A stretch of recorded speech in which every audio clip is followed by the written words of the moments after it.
Welcome back to Level Up, a podcast where we help you understand that you don't know what you don't know. A podcast where you have the ability every single week when we release to hear something that can help you and add value to your life and that you can take away from the conversations. This week, we're going to be dealing with a very interesting subject, and we have a special guest with us today that we'll be introducing here in just a minute. But this week is about the road to adulting, the good, the bad, and the ugly. So I think that for many of you out there, some of you are down that road a few mile markers currently, and you've experienced a lot about life. Maybe if you're in your mid-20s, some of you maybe toward the end of your 20s, and maybe some of you in your 30s or beyond. But I think you understand that that road can be one that sometimes is very easy and other times can be very difficult as you maneuver life. So we're going to be talking about that today. I think one phrase that might sum that up might be, I think I got this. You go from thinking that I got this to what the heck am I doing? I think that might sum up the road into adulthood in a variety of different ways. I think all of us have probably found ourselves making choices in life where we decided that we kind of knew what we were doing. And we took a step and we jumped out. Some of you who are more risk takers and found yourself in over your head and realized I really don't know what I'm doing here. I really don't know what I'm doing, and I'm in over my head. I think we've all been there, right? And that can be a scary place. It can be a place where you learn a lot, and it can be a place where there's a lot of pain as well, right? And life lessons being learned. I have a quote I want to share with you before I introduce our guest today. No one tells you the scariest thing about growing up is that you're the one in charge now, right? I'm going to say that one more time. No one tells you the scariest thing about growing up is that you are now the one in charge. Basically what happens is the buffer gets taken away. Some of you who are finishing high school, some of you who are now in your mid-20s or past up 30s or older, you understand all this, right? The buffer that you have when you're younger gets kind of removed. There's no shield as you get older because now it's all on you. You own those responsibilities. You can't wait to become 18. You can't wait to become 21 and have the responsibilities of being an adult. I can't wait to be an adult. And then all of a sudden you're an adult and you realize, wait a minute, to become an adult, which I've always wanted to be, sometimes is not the funnest thing because you kind of make a trade-off and sacrifice a lot of cool stuff when you become an adult, right? So probably some of you have heard of the parent plan, right? You lose the parent plan when you become adult. Some of you are about to lose the parent plan. Some of you have been on a parent plan light program where maybe you're getting some money, you're getting a phone, you're getting maybe some help in some other areas. And some of you are off the parent plan, but everybody remembers when they were on the parent plan. And do you remember what it was like when you were on the parent plan? Let me remind you, right? Free food. Okay, you could get food. You could tell your mom or your parents, hey, she's going to the grocery store. Get me the hot Cheetos. Get me the Funyuns. Get me whatever I get, Gatorades. Get me the Yoo-Hoos. Whatever it is you need, free, right? No big deal. And they bring it to you and serve it to you. The parent plan. What about gifts? Just randomly, you get gifts. What about Christmas? Right? I mean, did Christmas change for you when you went on the parent plan light or the parent plan you're off completely, right? Those kinds of things change. Vacations. You get to go on all these vacations and go to these places and have fun. And when you come off the parent plan and you own it and it's your responsibility, not only do you realize how much those vacations really cost, but you have to work to make money now because you own your adult life, right? So you can't just go and do that. What about a car, right? And the insurance. What about your phone? What about gas money? Do you remember when you used to just get gas money? Hey, here's some money to help with gas. Not when you become an adult. Doesn't work like that. So I just wanted you to reflect back on the fact that as an adult, you always want to be older. I remember being in high school and you want to be an adult. And we can't wait till I can be on my own. And then you realize when you get on your own, man, it was really, really cool when I didn't have all these things that I had to deal with. So let me introduce our guest today, which is Mr. Jacob Peters. Welcome, Jacob. Yay, Jacob. Glad to be here. Jacob flew in to be with us today from St. Paul, Minnesota. Like, I'm not kidding. He really did fly in last night. He came to visit, and it just made sense to plan this podcast and have him here around the things that we're going to talk about today. He got in, about 1 o'clock last night? 1 o'clock, yeah. We were a little scared because his plane got delayed, and we were wondering, man, if he gets canceled, I'm probably going to have Ethan, our producer, come on, and I'll have to interview him. But it all worked out, and Jacob, I'm really glad you're here today. As well. So Jacob is my son, Jacob Peters, 24 years old, who currently lives, as I mentioned, in St. Paul, Minnesota. I want to talk to Jacob today about what it's really like at 24 in 25. So what's it like being 24? He just turned 24 about a month ago, right? Mm-hmm.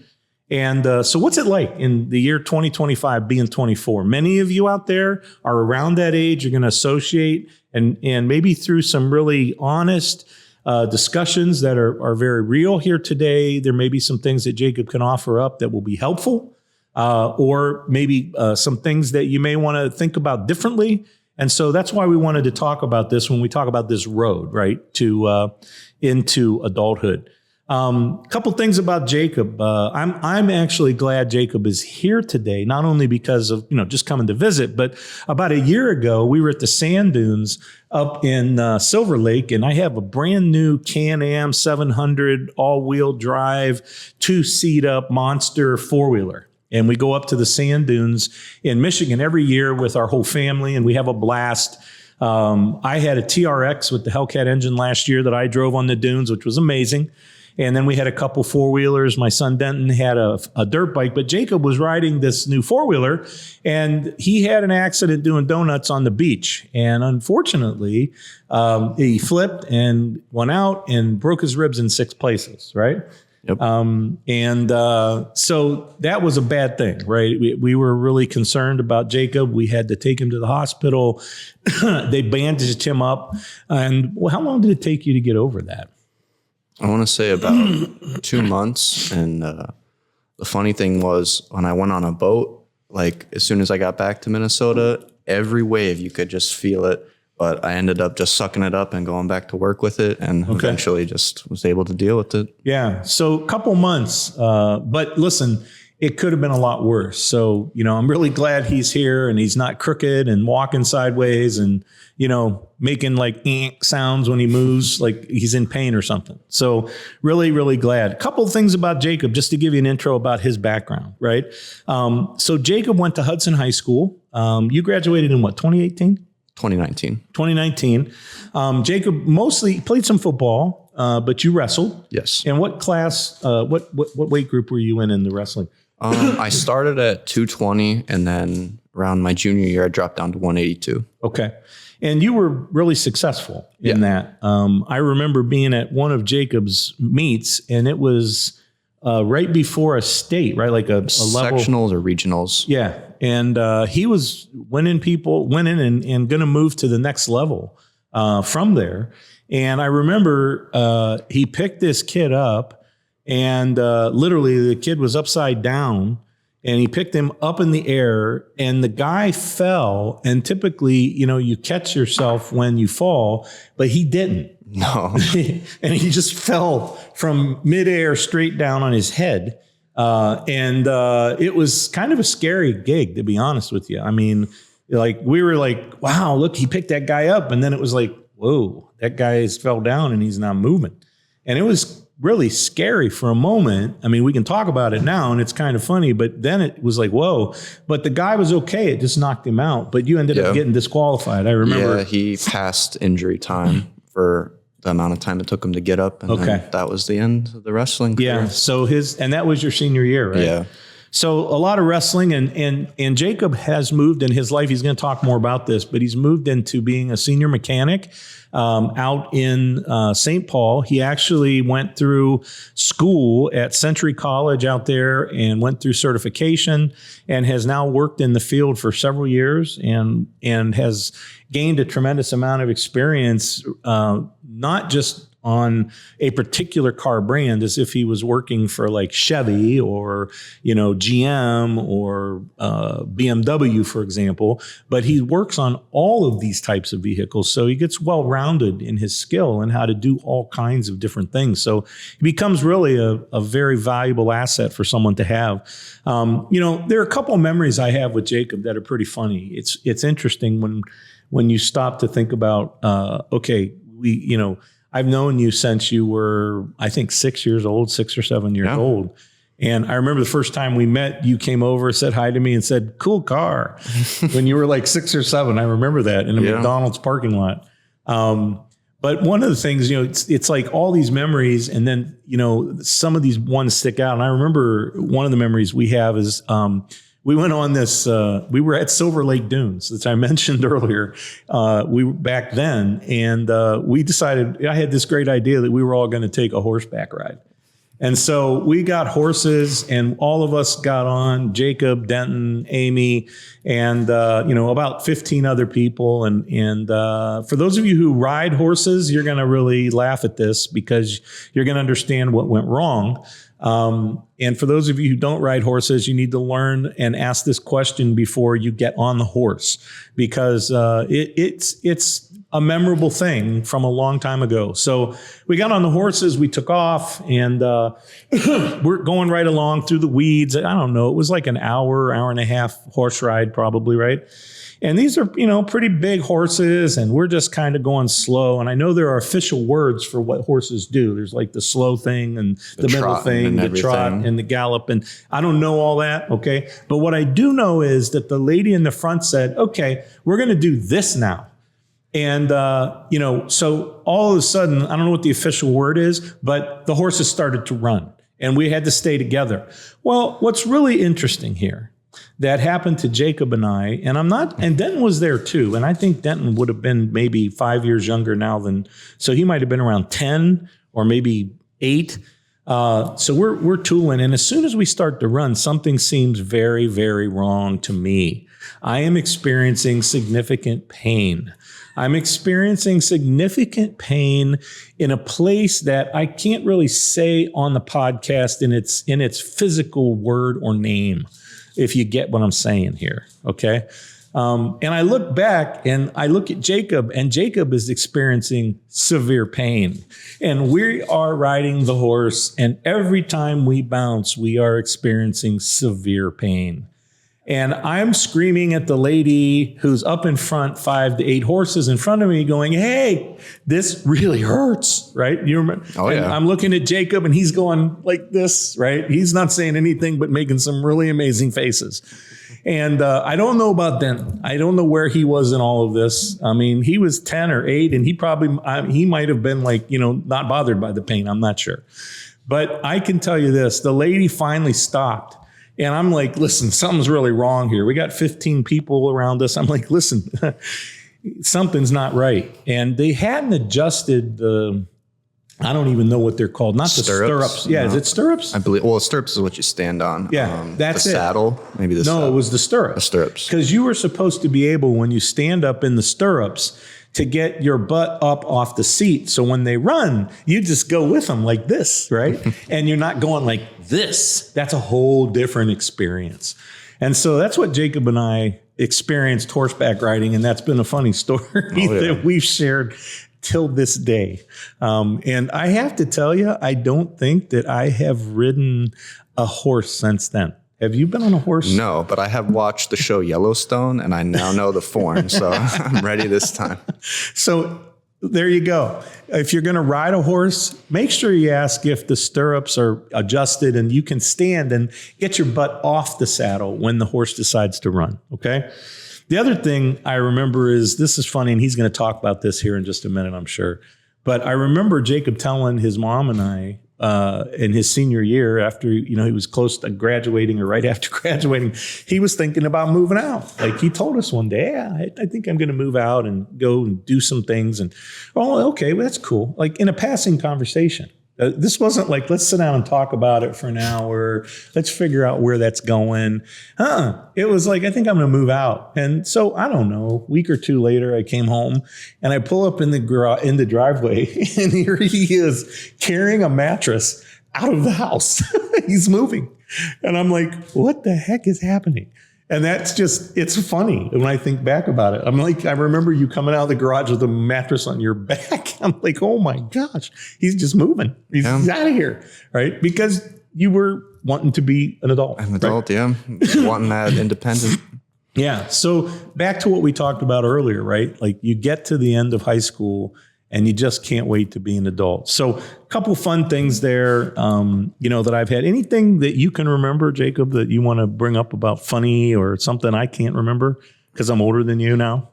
I can't, anything specific. What I remember from that day is just like getting it all ready. And when I was with my girlfriend, we had the same song played the entire time we were moving out. And until this day, I cannot get that out of my head. What's the song? Oh, it was called Focus by Bozzy. Okay. But it was just playing the whole time when we were getting ready. Okay. Oh man.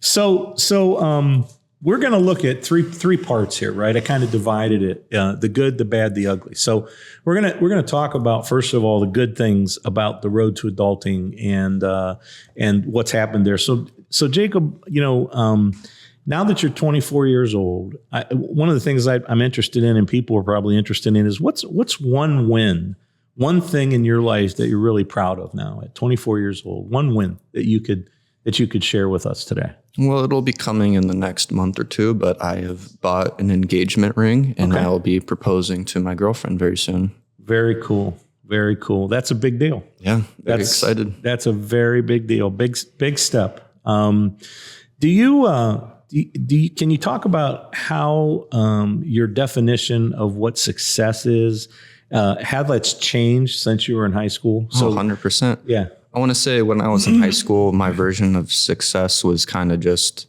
the popularity and being at the next best thing and not really thinking about the future or money at all, just kind of entertainment and self amusement. But I'd say it's changed. Kind of focused with more focused on you, probably? Yeah, exactly. Okay. And now the mindset has changed to being able to take care of a family and to provide for that family. It's my girlfriend and my zoo of animals. I've got 2 dogs and 4 cats and some fish, so lots of mouths to feed. And I'm sure you keep them very much separated, the cats from the fish. Oh, yes, 100%. The fun thing is, though, they like to get on top of the tank, and we have a little bit of a fat cat, and sometimes he can push the whole lid of the tank down, so you got to keep an eye on them. Yeah, because they would go fishing. Oh, yeah. Yeah, That's why I ask. Oh, yeah. Yeah, you got to keep an eye on the little open front because they'll stick their paws down in there and try to play with them. Yeah, that makes total sense, man. So one of the things that is of interest to me when we talk about Gen Z and this generation right now, there's so many things we've been talking about over the past couple podcasts. I've been talking about identity. Excuse me. We've talked about expectations in life, a lot of different things, but it's a really different time to grow up. Your generation has a lot of challenges that others haven't had. Even the millennial generation hasn't faced the one in front of you. And you guys have a really tough time with just normal things that growing up may have been like the norm for a millennial or for someone older is really different for you guys. And so one of the things I would ask you is when you get up every day, what is it that you have hope in? Like you get out of bed every day and it's like, what are the things that are positive that you have hope and excitement about? Like what gives you hope daily when you get up? Oh, I would say, just waking up next to my girlfriend, I made that commitment and I'm as well going to be engaging to her, but kind of just being able to wake up and seeing her right next to me when I get up and the family we have started with my animals and being able to take them on walks in the morning and just kind of my little family routine that I've started.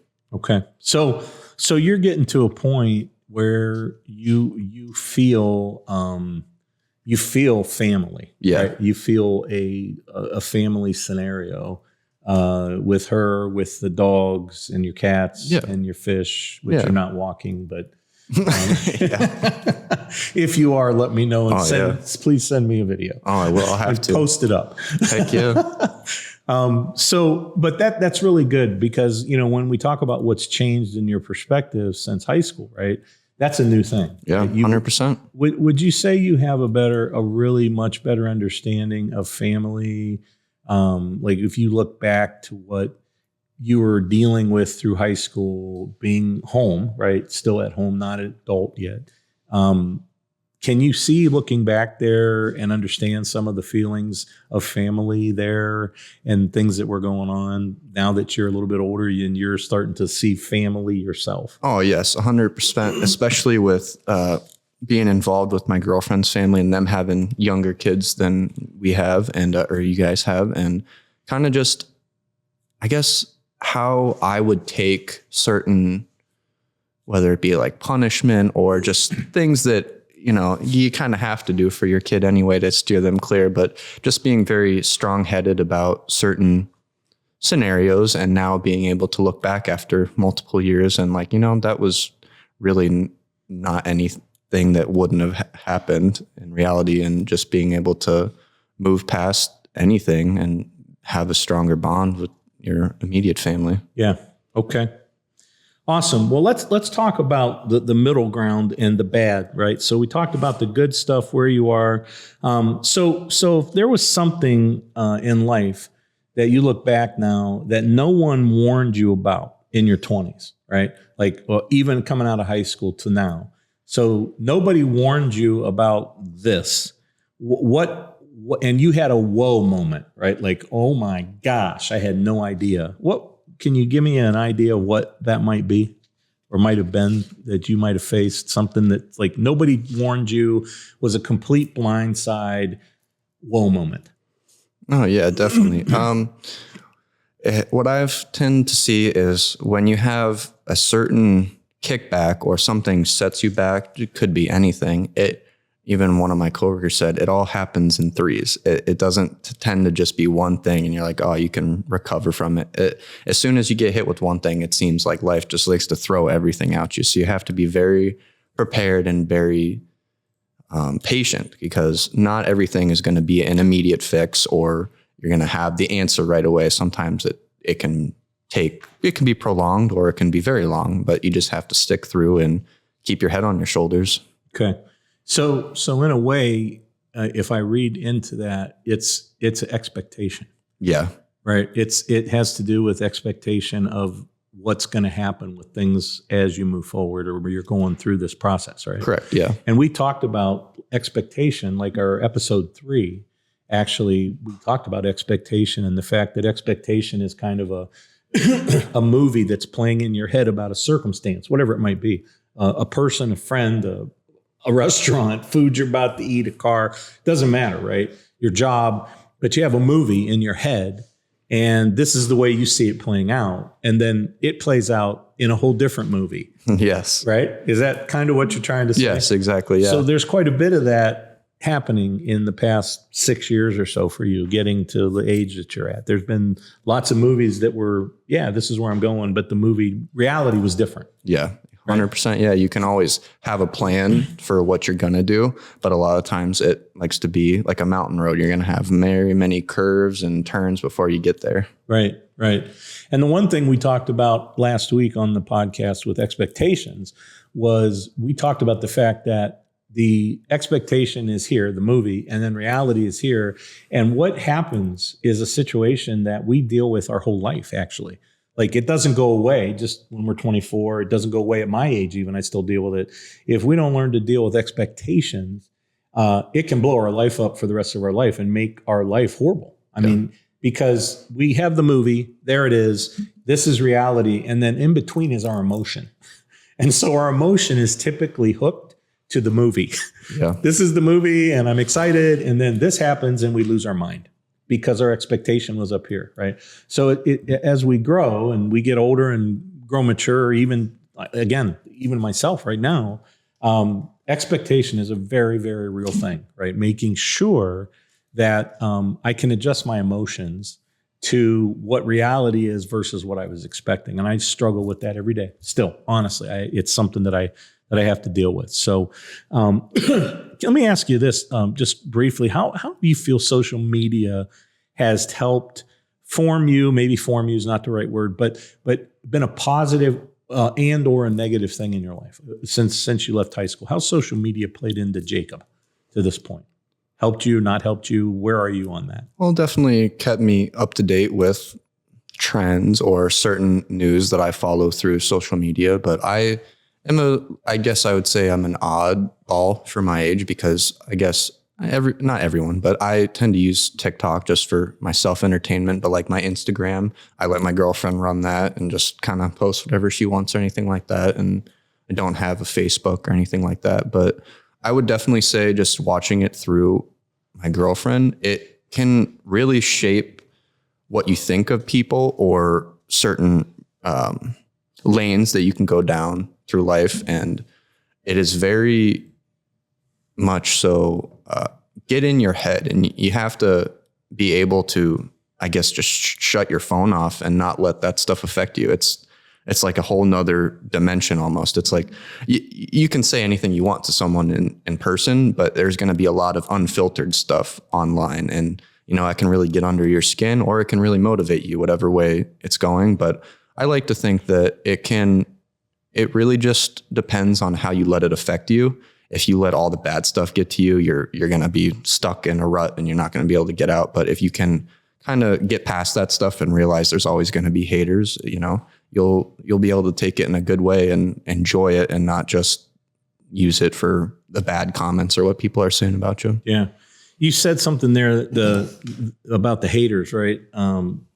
There's always people who are going to be negative, and they're out there, right? Yeah, it doesn't even matter what you're doing. No, you can do something good or you can do something bad. And it's like they live behind a screen. Yes, right? exactly. They live behind a screen. And they're really people who are really probably afraid and awkward socially, in essence, because they try to slam other people from behind the screen.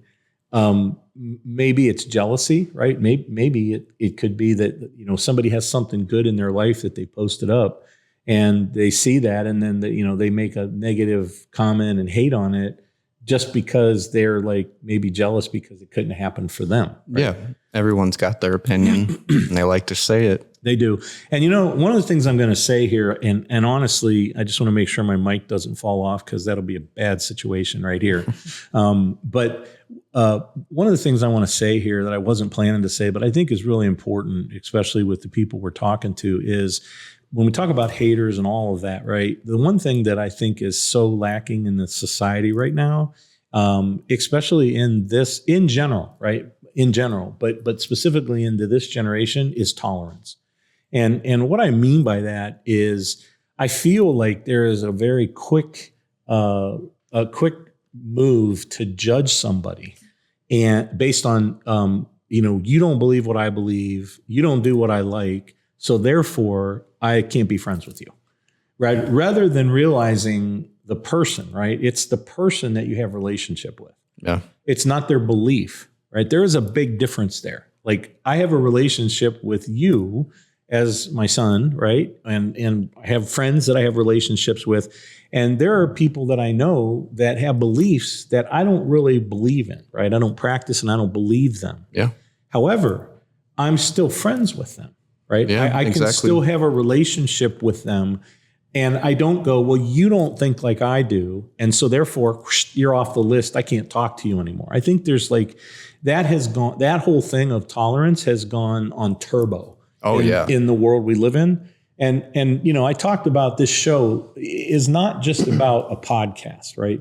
This isn't just a place to come and I'm going to give you information and work hard ahead of time to provide information of detail to you to help you with your life. But it's a movement. Like if there are 68 million of you in this generation, right? There's 68 million. Imagine if people started to get a grip on some of these things and really started making changes in their life personally, how that could change within the different avenues of life in this generation to turn the generation differently. Yeah. And I think this is a big one. You made me think of that with the haters and the tolerance. I think that's a big issue. Yeah. So we all need to be, focused on a person rather than on their belief, right? Yeah, we can still care about them. It's a crazy thing, like especially people my age, whether it be political beliefs or just any beliefs, like with everything that's going on, just how quick people can cut you off or say bad things that you've known for a long time just because you believe something. Yep. And I think the other thing is a lot of times, like you said, when we're talking about social media, a lot of times people can put stuff up on social media and people take it as gospel, as truth. Like, oh yeah. And then they take it and post it to 100 people, and they take it and post it to 100 people. And then they go and tell people, and all of a sudden they've built this whole story about somebody or something, and it's not even true. Exactly. There is no, so my recommendation would be to everybody here, myself and everybody watching, please make sure if you're going to put something up about somebody and you're going to mess with their reputation by saying something negative, please make sure that you're talking truth. And then here's the other thing, man. How about you think about what it would be like if someone did that to you, right? That's a really good way to live. It's kind of like the golden rule in the Bible, do unto others as you want them to do to you. Like if we all lived that way and we actually all said, hey, how would I feel if someone did this to me? I think that we would be in a better place as well. So let me ask you this then, the last question on that section. How's your friendships and relationships changed since leaving school? So over the past 6 years, I know that life changes, right? Because you move and people go on with their life. Any comments about how friendships and relationships have changed since you graduated? Any thoughts there? I would say it's a complete 360. You'd see these people every day, and end of the day, your friends would call you or just come over, pick you up, and hang out and do anything. And as soon as that ends, everyone chooses a different chapter or a different route to take. And some people are having kids, some people are getting married, some people are in jail, some people are still at home. It's a lot of different things, and it really depends on how you yourself try to keep up with those people, because you can text and everything, and it can go one way or the other. But I'd say it changed. I would say I'm friends with probably like one or two of them still that I know, but we don't even talk anymore. But that's because, my one buddy, he's got a kid and he's starting his family, and, I'm all the way out in Minneapolis and I'm starting my own family. And, you can always, it's nice to just keep them in your head and know that you can, if you were to go see them, it would still be good. But, I think that's the thing of becoming an adult with friendships, is you're going to make new ones as an adult, but all those old ones are good memories to have and remember what you went through with those people. Yep. Everything changes. I remember when I was teaching high school, I used to tell the kids in high school when they got to their senior year that, you're going to lose it when you come to your senior year, because everything's going to change. You're going to get hit with this load of bricks that says, holy crap, in 9 months, I'm done with this whole chapter of my life. This is ended and I'm in adulthood, right? I'm moving, and everything changes, right? All the rules change. Yeah. And also just going to different colleges. Yeah. I remember when my one good friend, it wasn't even end of graduation yet. And I think he knew what was coming, and we just kind of killed it off because we had a good friendship and it was going different ways, and knew we kind of weren't going to see each other anymore. But it's good memories to keep for sure. Yeah. But you gain new people. Yeah, exactly. New people come into your life and are a part of your life and continuing on that journey, right? Yeah, 100%. All the time. So I would ask you, what can you name something that sticks out that you don't feel prepared for? Even sitting here today, like, is there something in life that you're thinking about future or whatever, and you're like, dude, I'm not ready for that. Yes, and I'm totally excited for it and want it, but just parenthood. I would love to have a child with my girlfriend, but I think it's something that no matter how hard you prepare or get excited for, you just don't know what's coming, and and it's exciting, but and I don't think I'll ever be prepared for it. Yeah. There's no book.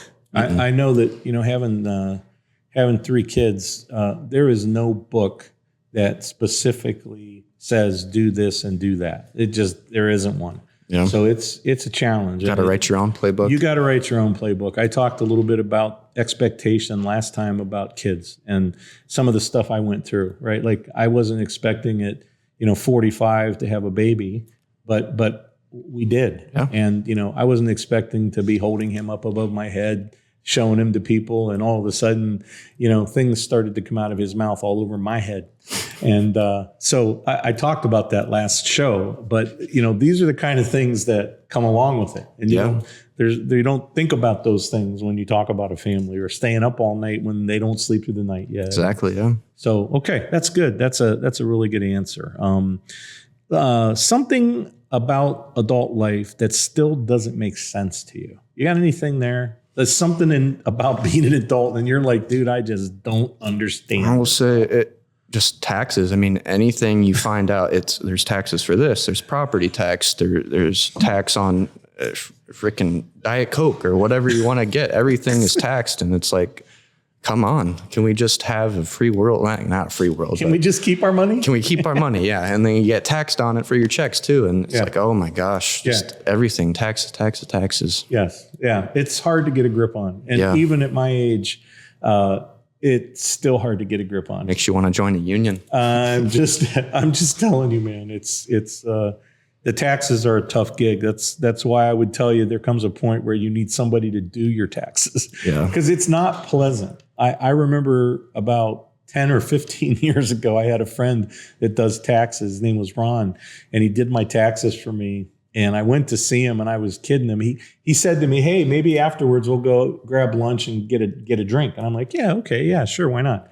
So he finishes my taxes, and he looks up at me, and he goes, "I'm really serious about a drink. You're probably going to want to have one." And I'm like, "What?" He's like, bottle. "Yeah, dude, you owe like $10,000." And I'm like, it blew my mind. Yeah. I mean, I was like, okay, say the word again. Tell me the number again. Pinch me. Am I awake? Yeah. And the employer somehow, when you fill out the W-4s and all that stuff, I had messed that up and did not put the right number down, and they didn't take enough out of my paycheck. Oh, that's tough. Yeah, this is, honest to gosh, this is 15 or 20 years ago, I believe. And I all of a sudden got this bill for I owed 10 grand because they hadn't taken money out of my. So that's another show we're going to do. We're going to talk about investment, taxes, and that kind of stuff. But it's very real. So hey, to wrap up today, Jacob, thanks so much for sharing your stuff and being here. It's really great to see. We haven't seen you for about a year now. About a year, yeah. We don't get to see Jacob a lot, but we're glad when he comes home and we get to see him. What would you tell somebody who's watching who's 18 right now? If you could tell them one thing, what would you say? I would tell them that it's time to lock in. You got to figure out what you want to do with your future. And, it's never going to be it could be the dream job or anything, but you got to figure out how you're going to set yourself up for the future. It's all fun and games to get ready for college and to party town and find the ladies or find the guys or whatever your situation is. But it's really important to figure out what you want to do with your life and how you're going to do that. And it's very important because you can get thrown into the deep end and then you got to just figure it out with no time at all. And then you got to stick with your decision. And then eventually you'll have to change that up again. But it's really important to figure something out that's going to set yourself up for yourself and for the family that you may or may not have. Yeah, it makes total sense. So you got to learn that there are times you're going to be swimming in the deep end, and you got to learn to really tread water, and then you got to learn how to get out of the water. Exactly. Because you're going to get tired of treading it. Mm-hmm. And you got to get out of the And there's pool, no right? life jackets either. Yeah, nobody's throwing you a preserver like mom and dad would do, right? Yeah. When you're younger and you're on the parent plan, Yes. which we talked about earlier. Here's some food, little baby bird, that kind of a thing. Help take care of the birds. But that's good stuff. What would you tell the 24-year-olds who are watching? What's one thing you'd tell somebody who's 24 right now? or in their mid-20s? I would definitely say to keep positivity as the number one option. You know, you got to hold yourself accountable and not let yourself get consumed by the world and everything around you. You have to be very strong-headed and stick with your beliefs and, you know, find God. You know, it took me a while to get back there, but I am now Catholic, and it is a very overwhelming thing to come back to what you once had and start over again and really define that relationship with yourself and God. And it can take you a far place. It really makes you feel differently about everything, honestly, once you get that connection. Yeah, well, Jacob, thank you. That's awesome. And it kind of winds into us closing up today. You know, first of all, I want to tell you, man, it's so awesome to see you. Yeah, it's good to see you as well. And it's been a really interesting ride to see you at 6 years old, little blonde-haired guy, standing there telling me cool car in the McDonald's parking lot before you got a Happy Meal. Yeah. Right? But to see you grow up and make decisions. And the one thing that I've always told your mom and other people about you is how proud I am of you as a person and being committed to and your work ethic that you have. Because you really have done extremely well in your career and what you're doing. And you've advanced in it, and you've been focused on it, and you've worked hard at it, and you've built a reputation over it. And so it's really cool to see where you're at in your life, right? Yeah. And what I would tell everybody as we close today, you know, one of the things that I always talk about, I kind of bring this down and talk about the fact that, you know, we've talked about a lot of physical stuff, right? But there's also a spiritual side to every single one of us. And Jacob was just talking about how important it is he kind of came back to teaching about God and realized that this is a piece of missing puzzle in your life, right? Yeah. And what I would tell you is if we do all these things and manage expectations we've talked about and identity and all the new things we're going to talk about, but we neglect the spiritual side of our life, we are going to have a really huge hole. And you may be 20-something now, but if you don't do something about that hole in your life, you'll be 30 or 40 or 50 or 60-something or older. And guess what's going to still happen? You're still going to have a hole. You're still going to be seeking for something to fill the spot in your life, and nothing's going to fill it. A new car, making $500,000 a year, a person, you know, nothing is going to fill this spot. And the reason for that is because we were created that there's only one thing that can fill that, and it's God. If you don't have a relationship with him, that spot is always going to be wide open and you're going to be searching, right? And what I would tell you in closing is, you know, I think all of us are familiar with GPS, right? So you guys, mostly those of you who are listening today, you guys don't know life without a GPS, most likely. If I were to tell you, hey, here's a map. We used to have a book that was this big. It literally, Rand McNally, I think, map. It was like this big and it was like this thick. And if you went on a trip, you would have to like get the book for the state where you were going, and because there were all books for different states, and then you would have to go find where you were trying to go, and you would open this book. Now that's this big. Literally, I'm not kidding you. It's this big, and you're holding it in the car, and you're trying to figure out, okay, we're going to have to take route 2, and then, oh, look, we've got to get on 17 over here. Very complex to the GPS, right? So today, we use GPSs very simply, right? If you decided you wanted to go to California, all you really have to do is go west. If you have a compass on your car, all you have to do, right, is just go west. You'll end up out there. The problem is that you're going to hit a lot of potential problems, right?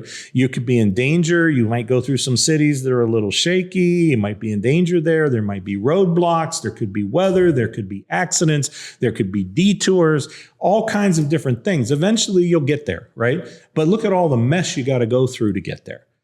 So with the GPS, it makes it easier, faster, more efficient, helps you get there to the pinpoint in the best way. And what I want you to think about today is this. Life is a journey, and you're on that journey no matter where you are right now. No matter if you're 18, 20, 50, doesn't matter. Wherever you are, you're on a journey, because you know what's going to end? Your physical piece is going to end up done. You know, at some point, it's not going to be here anymore. And so what's going to really matter is the spiritual piece, which is what I'm talking to you about right now. And what I want to tell you is to consider the fact that, the God who made you and knows everything, he has the GPS out on you. He knows exactly right now where you're going to be in 5 years, 10 years, 30 years. He knows what's going to happen to you. There's a big word called omnipresent, omniscient, omnipotent. These are all like Bible words, and you're all going like, whoa, where is he going? Okay, what's important for you to understand is that means that God's all-knowing, right? He's the creator. He knows everything. He's plugged in. His network is constant real time. So if you have somebody that you could know and fill a hole in your life with this being, this person, and they know your future, why would you not want to get on a journey and be with him and have him help you on your journey? What I want you to understand, it's like there's a wreck 2 miles ahead and you're driving. You have no idea around the corner is a wreck. But there's a person above you in a helicopter who can see that there's a wreck coming. That's what I'm talking about. That's what God does in our lives. He knows what's going to happen, but I want you to understand very carefully, he doesn't make it happen. He can look out and he knows what's going to happen because you made a decision. You made a choice, and that's what's going to happen because of your choice. But he doesn't make your choices for you. He just knows what's going to happen. And hopefully people will come in your pathway and help you to understand and make good choices in your life. And so I would urge you to think about what Jacob said, right? Here he sits 24 years old saying, look, I returned back to realizing that's a missing piece of my life. And I can tell you at my life, much older than you and him put together, probably, it's very real. It's very personal. And I've seen miraculous stuff happen in my own life with my own eyes take place where there's been a definite intervention spiritually and things have changed my life and my direction. So I would urge you to think about that. I want to point you to my book that I wrote called Finding the Answer. That book is a 30-minute read. That's it, 30 minutes. You can find it on Amazon. If you go on Amazon, search Finding the Answer by John Cale. You'll find the book. I think it's $12 for paperback. It's more. There's a hard copy. There's also a Kindle version, I believe, downloadable. It's like $3 or $4 if I'm not mistaken.